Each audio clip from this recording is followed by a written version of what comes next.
Madam President. Senator from Alaska. Before the senator leaves, I'd like to ask him just a quick question, if I could. I know he talked toward the end of his comments, and I'm going to speak on minimum wage also, but he mentioned President Reagan, but I think the last time the minimum wage passed also was under President Bush. Again, a bipartisan approach. Is that correct? I wasn't here during those times, but I know you have served in Congress a long time. So I responded through the chair to the senator from Alaska. There was a time when there wasn't that much controversy associated with this. We knew that we'd waited too long. People had fallen behind in their earning potential. We had to pick the right number. We came up with it and moved forward on a bipartisan basis. But now things are so partisan and poisonous around here that even something as basic as raising the minimum wage for hardworking families turns out to be a political lift. And the 10-10 wage is just getting to the poverty level. That's where I understand why I co-sponsored this legislation, but it basically, it does for some. What I found, though, is if you are a family with 2 kids, for example, you have to make almost $15 an hour to get beyond the poverty level. So we're talking about 10-10 phased in, and many of those people will still qualify for a helping hand from the government because they're still in very low income categories. Thank you very much. Thank you for giving me a moment there to ask those questions.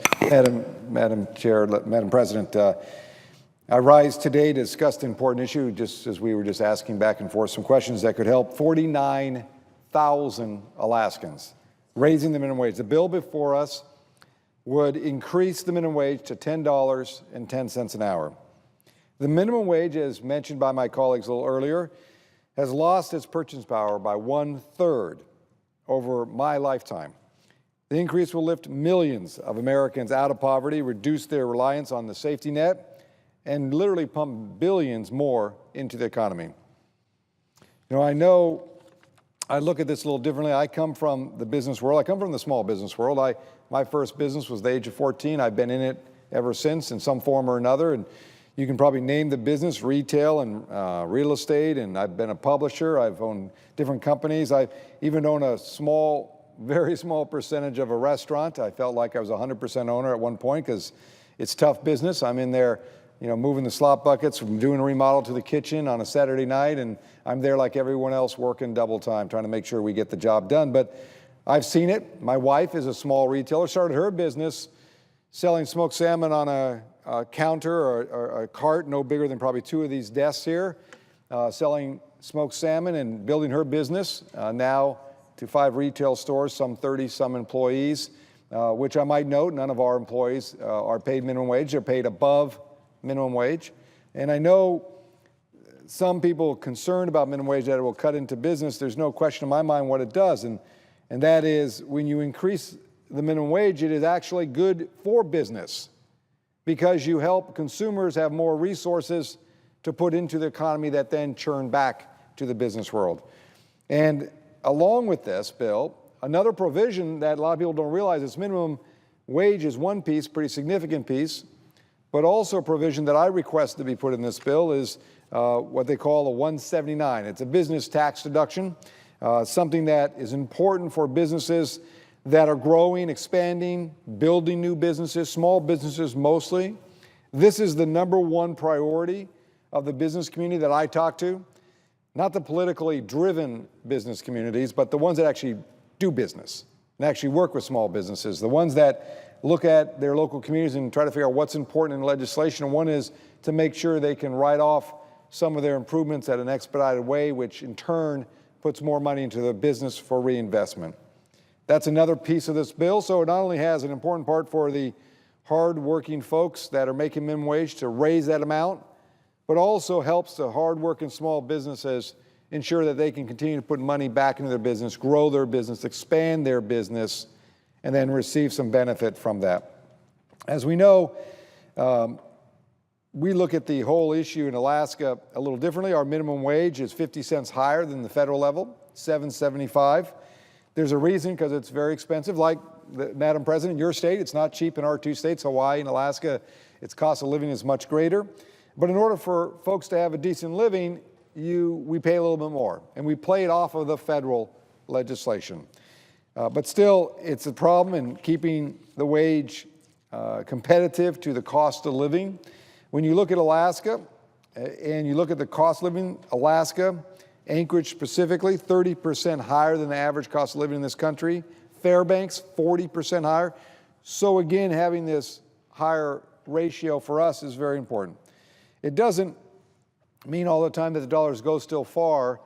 When you look at, in the whole country, the terms of buying power, what you can buy for the dollar you earn, Alaska has 3 of the cities at the bottom 11.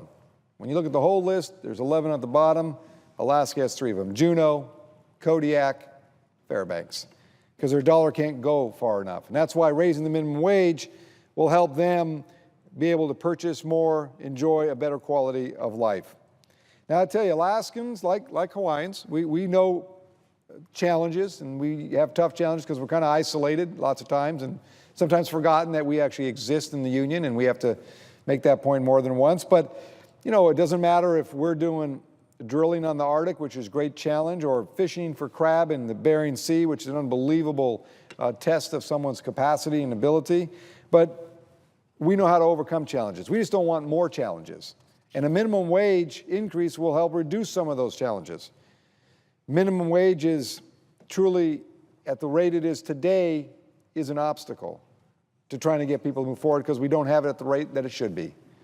10-10, in a lot of minds, is an easy step over a 2-3-year period, a 3-year period. And it's honestly one we can fix. We can fix it tomorrow. We just need a bipartisan approach like has happened under the Reagan administration, happened under the Bush administration. Again, to remind folks who may not be familiar with those 2 presidents, they were Republicans. We did it, and I wasn't here, but Democrats, Republicans sat down and said, let's figure this out because it's important for the working people of this country that are working hard every day. But here's another group it impacts. In my state, of those 49,000 Alaskans, 1,700 are veterans. Veterans in our country, veterans in my state, that will get a boost. And what does that mean? When you calculate by family members, it's about 3,000 families of veterans will benefit from raising the minimum wage. As I said earlier, it's 49,000 Alaskans. This is just one subset. More than half of the Alaskans are women. About 5,000 Alaskans will be boosted right out of poverty with this change. And it means they will be on less government programs like food stamps. I would think, you know, we're all here to try to make government run more efficiently and improve the economy and create jobs. That's what we do every day. We attempt to do every day, and we do every day. But one of the things we do try to do is if we can get people and raise them above poverty, that means less government programs, which means less government tax dollars, which means they're living on their own and they have their own capacity to make it in this world. You would think this is a unique opportunity for Democrats and Republicans to be joined together.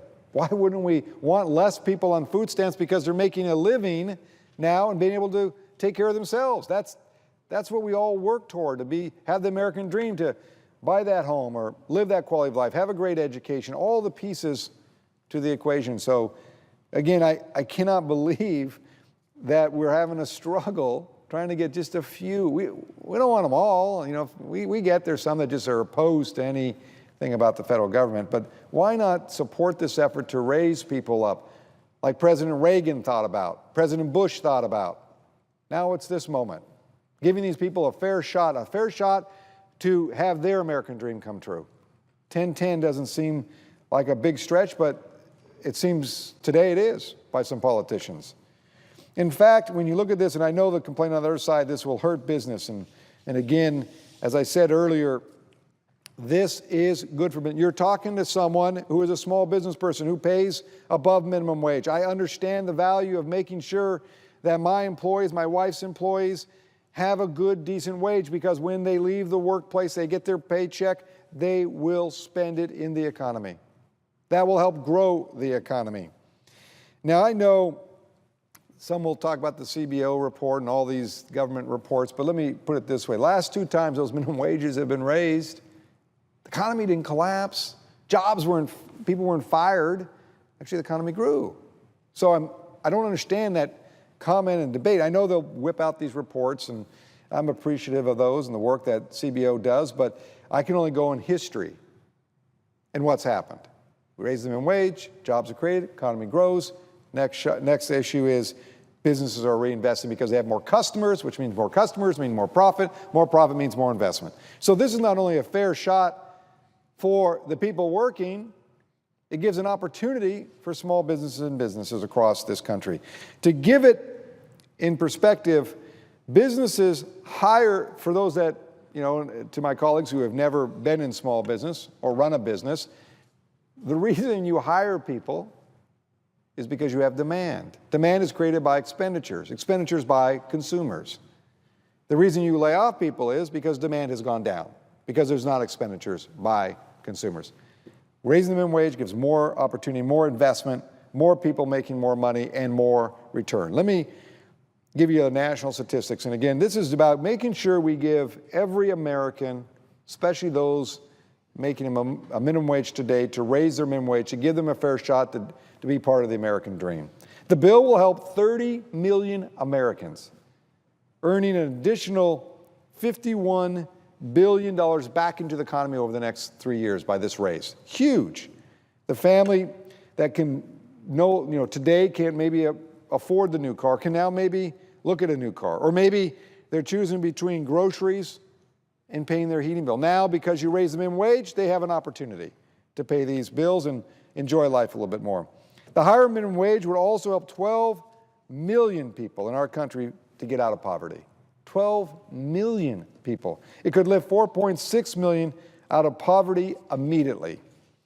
This is about empowering families, giving them, again, a fair shot, a chance to, again, achieve the American dream, helping parents make ends meet and to raise children in a healthy home and an opportunity for them.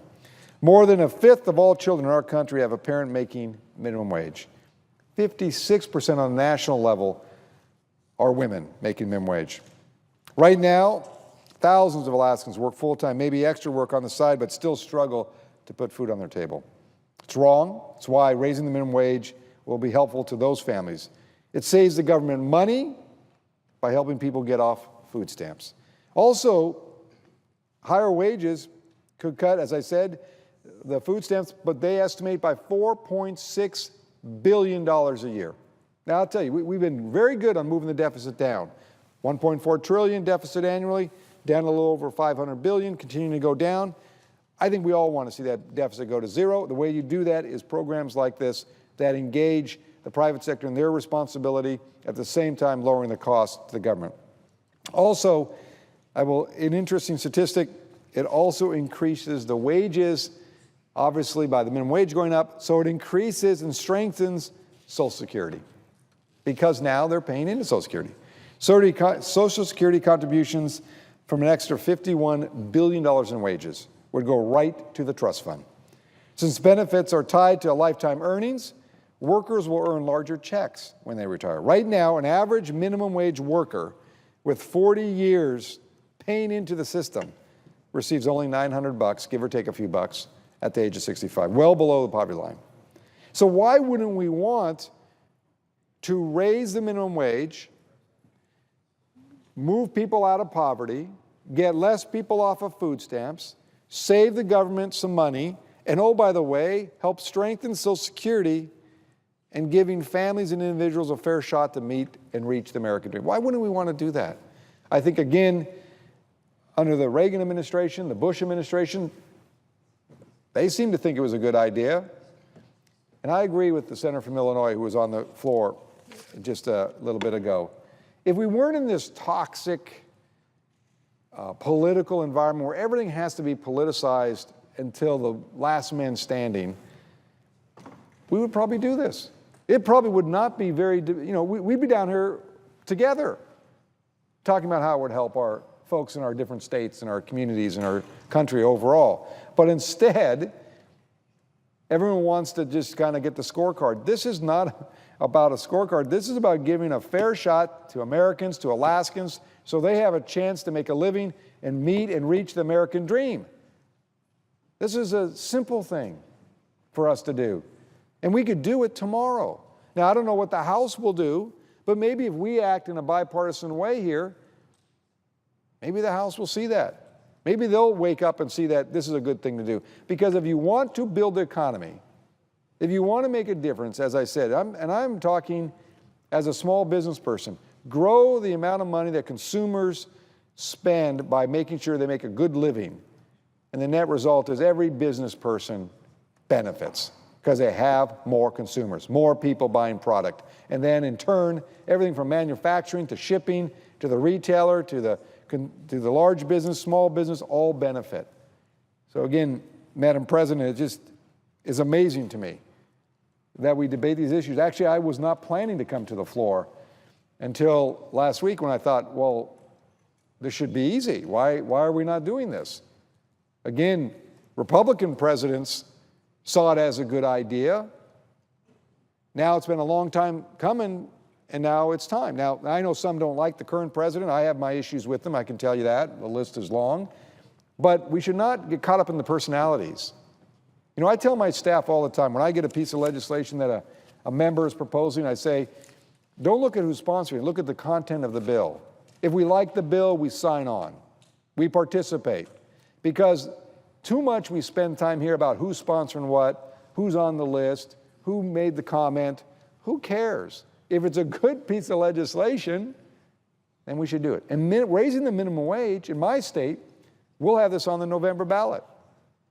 Because Alaskans signed an initiative, 35 or 40,000 people, said this is the right thing to do for Alaska.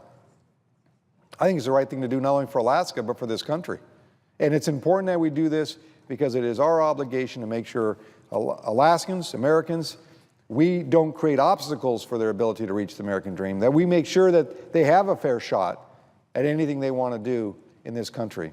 So, Madam President, I thank you for the time. I thank you for the opportunity to come to the floor. I hope tomorrow will have a different outcome than maybe the pundits are thinking that it will fail tomorrow. I hope not. But if we fail tomorrow, if we don't get enough votes from the other side, it's not that we lose the battle today. The American people lose. Alaskans lose. The 49,000 Alaskans that I mentioned will lose. The 1,700 veterans in my state will lose. Let's try to do something to make them winners and give them a shot. Madam President, I yield the floor.